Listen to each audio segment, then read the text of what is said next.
both you and I, especially early on, we were writing about Pinterest. An issue was we couldn't really contact them, and when Ben, the CEO, contacted me, he kind of acknowledged that they weren't really prepared for all this coverage. So since then, they've added Zendesk so people can submit issues and things like that. But one thing they've taken away is, and I believe you talked about it, was you can't post comments on their official blog anymore. That's correct. I noticed that when I was writing about group boards, because I wanted to see what people were saying about this new feature. Couldn't see. Reaction. Went back to see if I've quoted comments from the Pinterest blog in my previous stories. Went back to see if those links were still active. They're not. So they took away not just comments going forward, but they took away all comments? That's correct. I had no idea. I didn't even see that.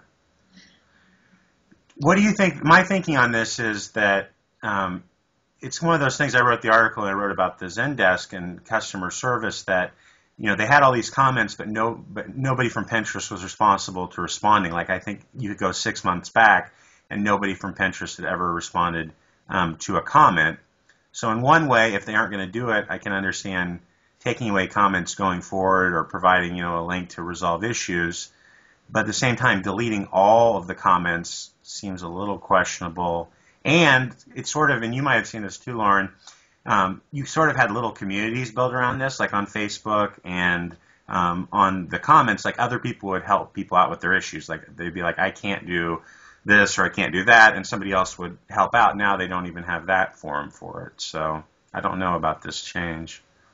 Well, I think it's definitely a far cry from the old Pinterest we used to know, where we would struggle to hear from anyone, and Ben Silverman would interfere only after there was widespread panic among users.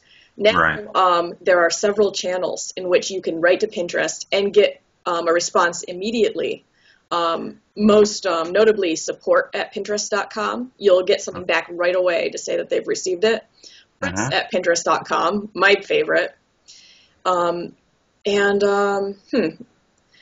then you can go to the Zendesk. I've gotten a response from there. So that's what kind of turnaround time people are seeing with these? Like how long it takes people to get a response to issues? Well, with support and press, in my anecdotal experience, I've gotten a response within 24 hours each time. I mean, so if that's pretty good.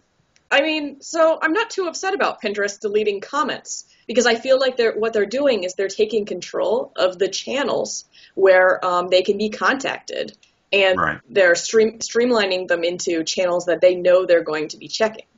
And I mean, there was never any response from Pinterest admins in those comments.